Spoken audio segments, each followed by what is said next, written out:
Rec League Podcast. Tell your friends, tell your neighbors, tell your family, tell your haters.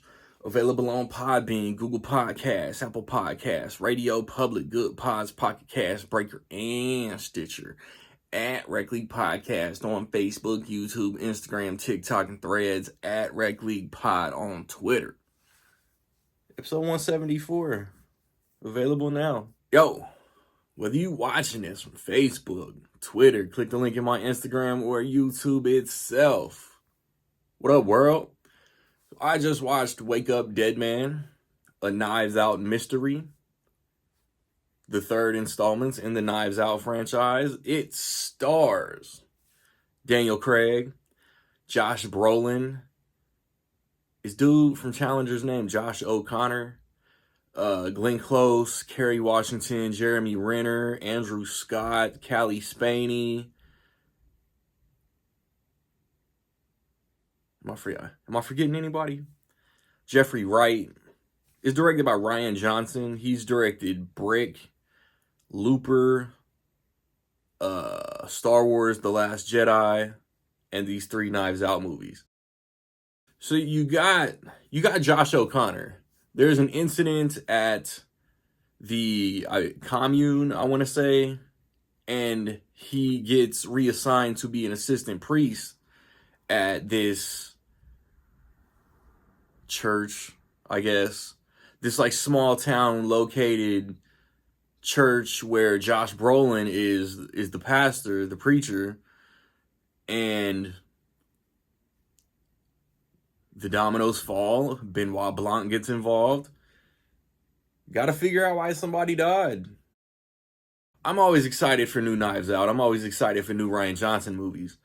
And this one feels more serious than Knives Out, than Glass Onion. This one feels like a completely different approach than the first 2 movies, and that's a good thing creatively. But I also don't feel like Daniel Craig got to interact as much with the core cast. He has scenes with the Kerry Washingtons, the Jeremy Renners, the Andrew Scotts, the Glenn Close, but it doesn't feel like he's as in the mix as he was in those first 2 movies.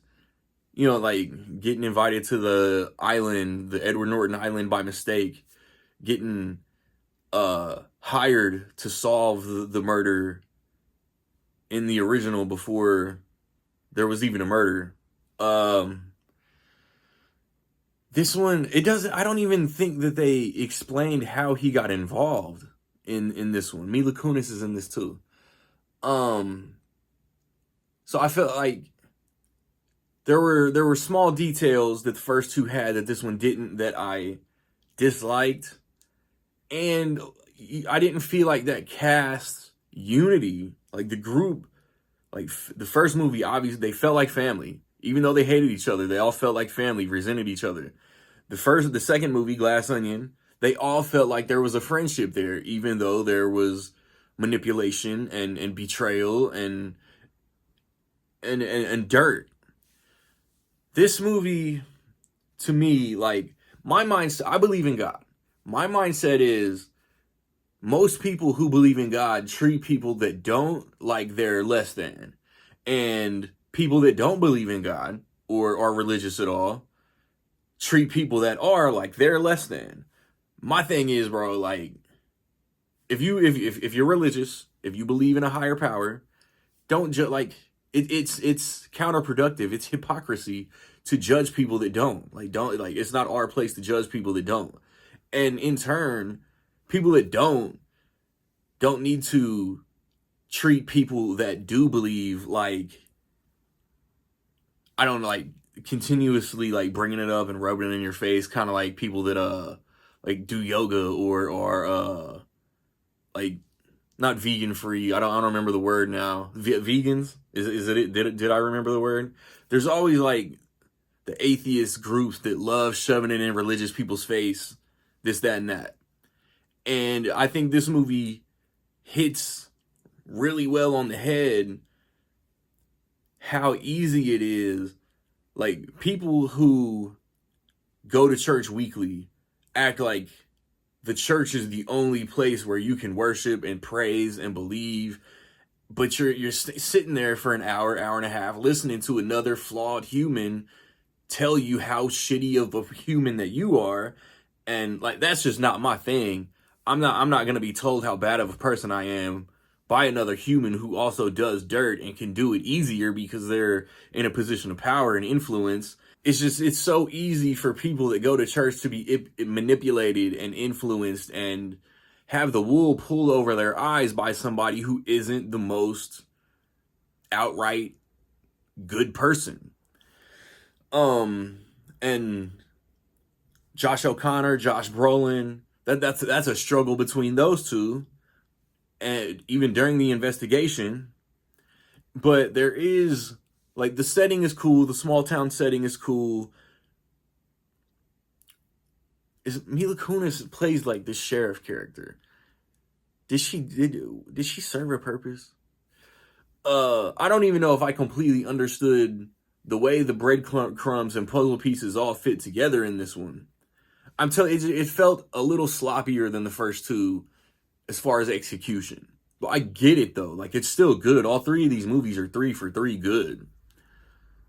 I just think that this is my least favorite of the three.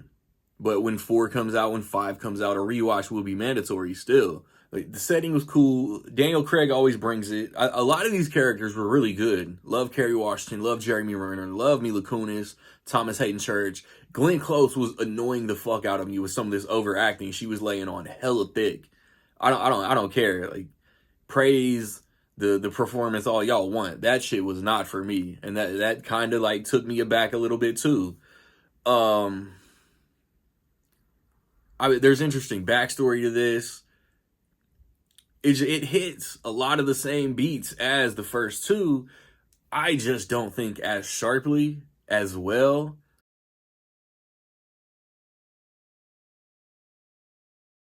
With all that being said, I will say that in my opinion, Wake Up Dead Man is dope. Have you seen Wake Up Dead Man? What you think? Positive, negative, somewhere in between? Let me know. How do you rank the Knives Out movies? I just 1, 2, 3 in the order they came out for me. I want to talk to somebody that thinks Wake Up Dead Man is the best. I want to talk to somebody that thinks the first one was the worst. Just let me know about it. I recently put up a review for Five Nights at Freddy's 2. The week before that, Zootopia 2. Ella McKay, the Emma Mackey, like, becomes the mayor movie, directed by the dude who like created The Simpsons or whatever, produced The Simpsons or whatever. I'm gonna review that today. Next weekend, maybe the last major weekend of the year, Avatar, Housemaid, SpongeBob. I would love to get to see Is This Thing On, but I know that's not coming to my theater. And then Christmas Day, Anaconda for sure. Hopefully Marty Supreme. Be on the lookout for all of that end of the year shit that I normally do. Fourth quarter video, top 10, Blu-ray collection update, movie collection update. Spoiler alert.